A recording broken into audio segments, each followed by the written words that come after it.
ಮಹತ್ವದ ಕೆಲವು ಕೆಲಸವನ್ನು ಮಾಡಿದ್ದಾರೆ.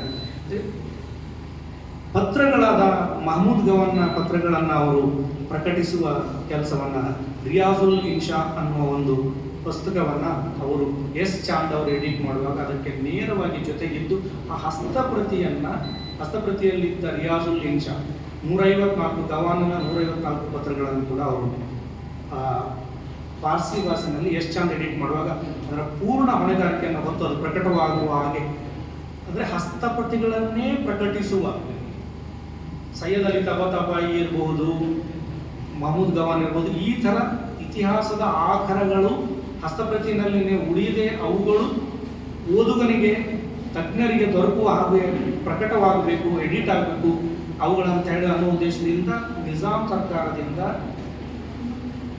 ಮೂಲ ಭಾಷೆಯಲ್ಲಿದ್ದ ಪಠ್ಯವನ್ನು ಯಥಾವತ್ತಾಗಿ ಅಂದರೆ ಹಸ್ತಪ್ರತಿಗಳನ್ನೇ ಪುಸ್ತಕಗಳಾಗಿ ಪ್ರಕಟಿಸುವ ಸೀರೀಸನ್ನು ಶುರು ಮಾಡಿದರು.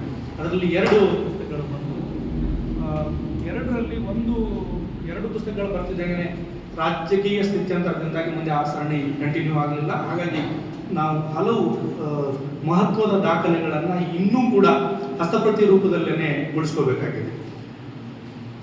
ಈ restoration of and preservation of Ajanta ಇದೆಯಲ್ಲ, ಅದು ಭಾಳ ಮಹತ್ವದ ಕೆಲಸ ಅಂತ ನಾನು ಪ್ರಸ್ತಾಪ ಮಾಡಿದೆ.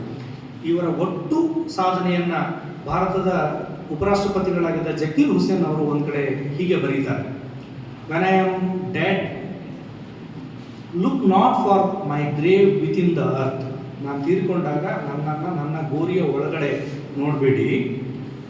I rest for all time in the bosoms of those who have knowledge and insight. ಹೀಗೆ ಹೇಳಿಸಿಕೊಳ್ಳಬಹುದಾದ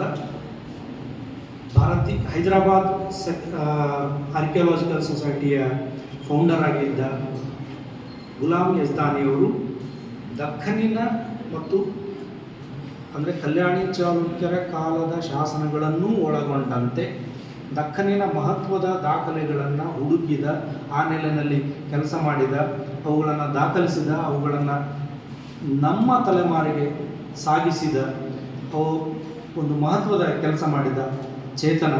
ಅಂಥದ್ದೊಂದು ಚೇತನದ ಕೆಲಸವನ್ನು ನಮಗೆ ಪ್ರೇರಣೆಯಾಗಿಟ್ಕೊಂಡು ಆ ನಿಟ್ಟಿನಲ್ಲಿ ಮುಂದೆ ಹೋಗೋದು, ಅವರು ಶುರು ಮಾಡಿದ ಇತಿಹಾಸದ ಇತಿಹಾಸ ರಚನೆಯ ಚಲನೆಯ ಒಂದು ಬ್ಯಾಟನನ್ನು ರಿಲೇಯ ಬ್ಯಾಟನನ್ನು ತಗೊಂಡು ಮುಂದೆ ಓಡುವ ಕೆಲಸವನ್ನು ನಾವು ಮಾಡಬಹುದು ಅಂತ ಹೇಳ್ತಾ ಇಲ್ಲಿ ಮಾತನಾಡೋದಕ್ಕೆ ಅನುವು ಮಾಡಿಕೊಟ್ಟೆ ಮತ್ತು ನನ್ನ ಮಾತುಗಳನ್ನು ಕೇಳಿ